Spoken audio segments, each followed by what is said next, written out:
There's a rule almost nobody tells freelancers until it's too late.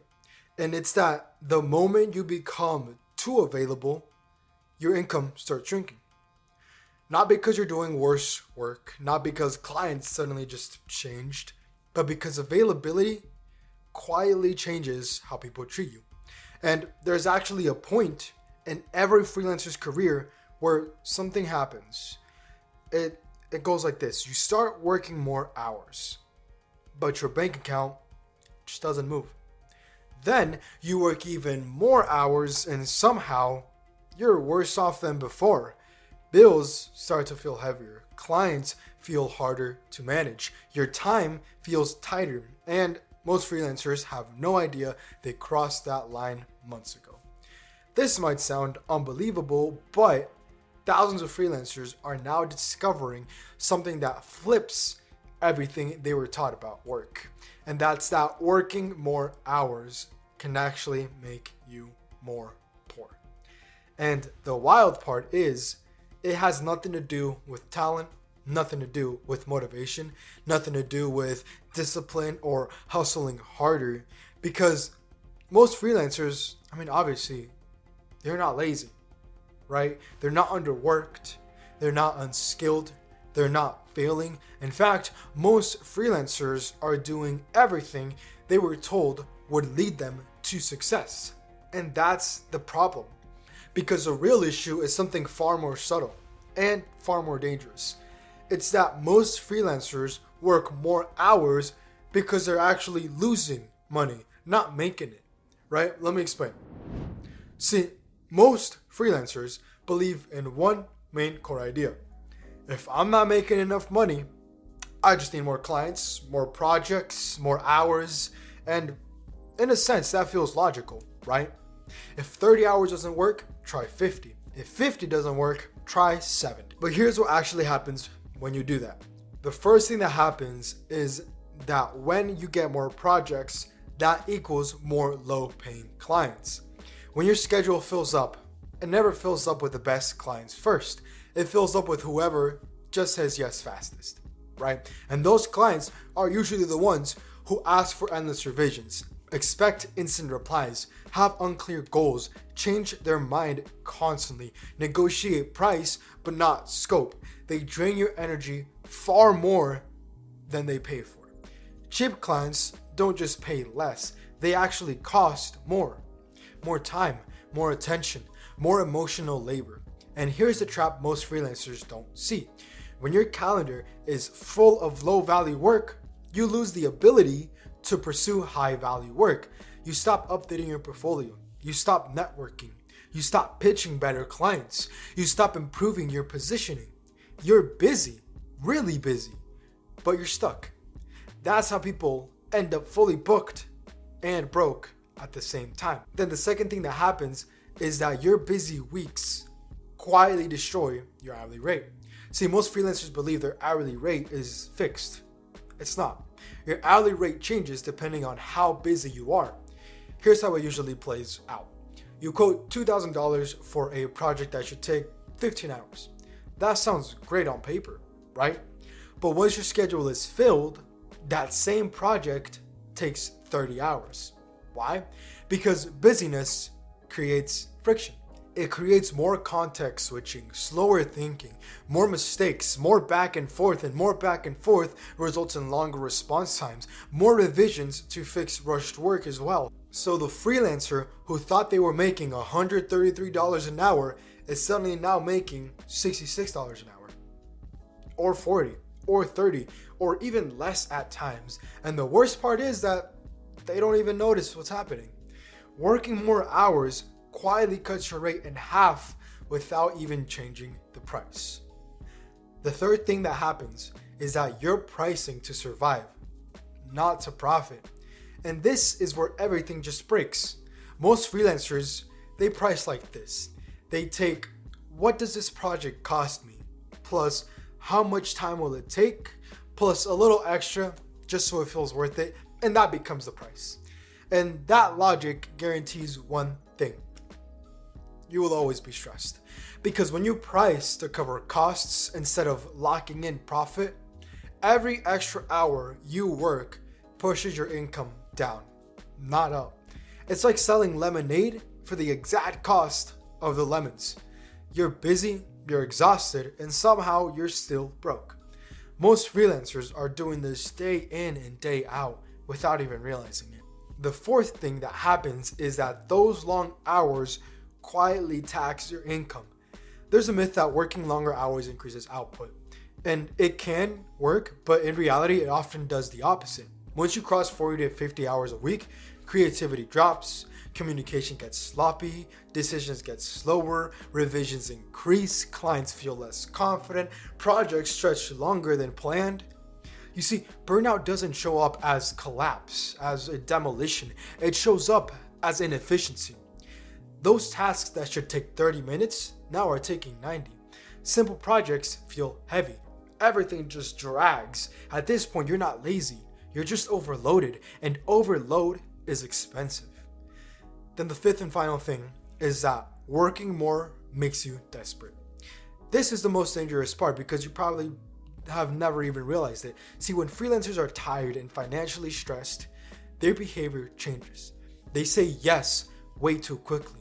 They lower their prices to secure more work. They accept bad timelines. They stack too many clients, and they stop enforcing boundaries, business and personal sometimes. They stop tracking their time and stop protecting their rates. Desperation doesn't just lower income, it signals weakness, even if you don't realize it.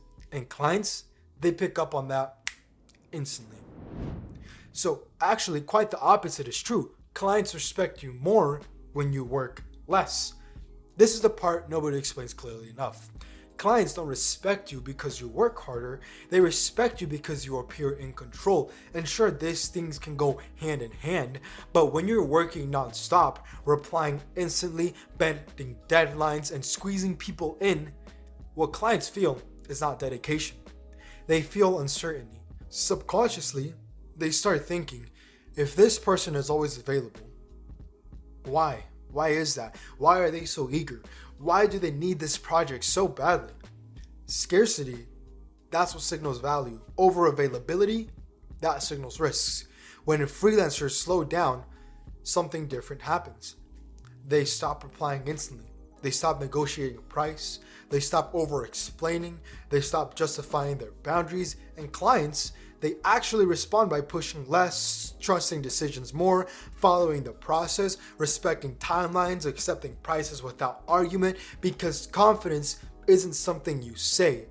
It's something that your behavior and your body communicates. When you work less, you signal that I choose my projects. You signal that I know my value. And you signal that if this project is let go, that's fine. And that dynamic changes everything. See, cheap pricing creates cheap behavior. Unlimited availability creates entitlement. But profit first pricing creates respect. And why does profit first pricing break the cycle? Well, see, profit first pricing means every single quote already includes real profit, realistic timelines, built-in buffers, a non-negotiable margin that's usually 15 to 30%, and that is 100% locked in. That does three things immediately. You stop working to catch up. Then you stop accepting panic projects. And finally, you stop needing approval from clients. Your business pays you on purpose. Now, let's see how freelancers actually build that 15 to 30% profit into their pricing. First, let's talk about where most freelancers get confused. They hear build profit into your price and they think that just means to charge more, but that's not the solution. Charging more without structure, that just creates anxiety. What actually works is changing the order of how pricing decisions are made. So here's a simple shift. Stop asking, what should I charge? And start asking, what must this project generate for my business to stay healthy? That just one question, that singular question, will change everything. So let's talk about how to do it. So step one is to decide your profit first, before the project exists. Profit first pricing always starts before the quote, not during, not after, before. You decide in advance, every project you must produce at least 15 to 30% profit, no exceptions. Well, that profit is not tied to how long projects take. It's not tied to how cooperative the client is. is not tied to how busy you are. It's a non-negotiable, a business requirement, just like rent, just like taxes, just like the software you use. Once profit becomes a requirement instead of hope, pricing stops being emotional. Then step 2 is to separate profit from hourly rate. This is critical, and most freelancers miss it. Profit is not your paycheck. Your pay is compensation for your labor. Profit is compensation for risk, responsibility, and ownership. When freelancers mix these two together, the pricing breaks. So instead of one vague number, every project now has, number 1, an owner profit of 15 to 30%.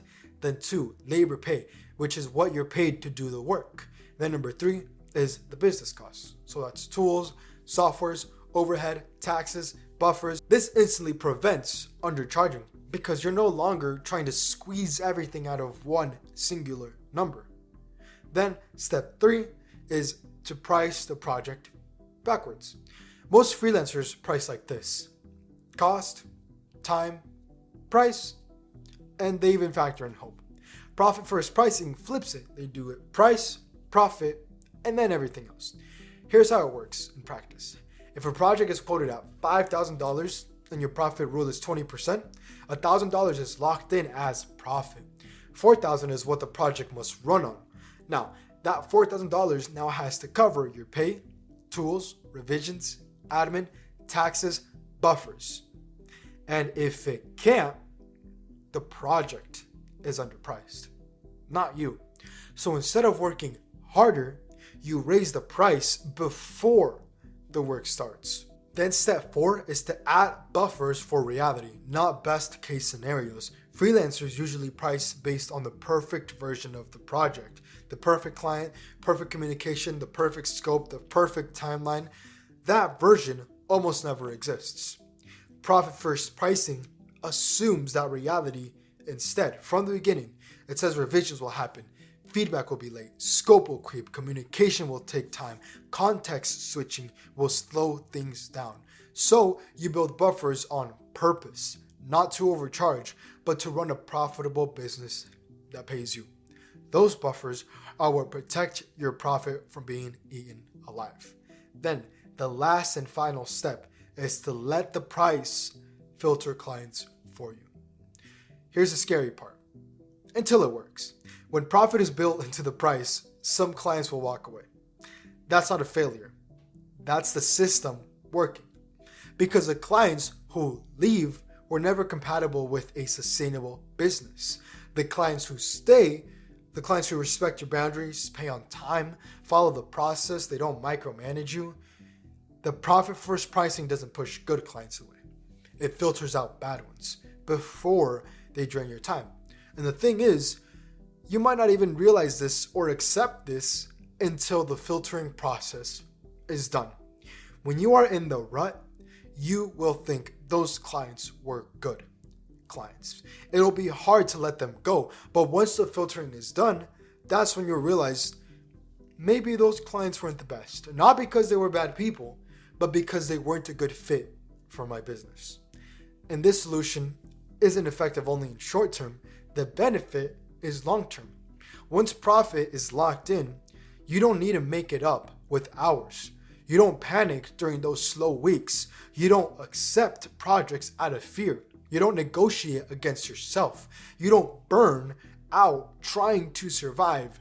Your calendar clears. Your confidence stabilizes. Your income stops swinging wildly. And suddenly, working less produces more. And this is why working fewer hours often leads to more money. Not because you're doing less, but because you're finally working correctly. And once profit is built into your pricing, everything else starts to fall into place. So the question isn't, should you work more hours? The real question is, how long will you keep trading your life for pennies before you build the business that actually pays you first? Because working more doesn't make you richer. It just makes you more tired. Profit makes you rich. Pricing makes you wealthy. Hours just make you busy. Well, that's all for this one. And as always, you're not alone in this, even when it feels like it. So go ahead and take what helps, ignore what doesn't, and keep moving forward. I'll be right here.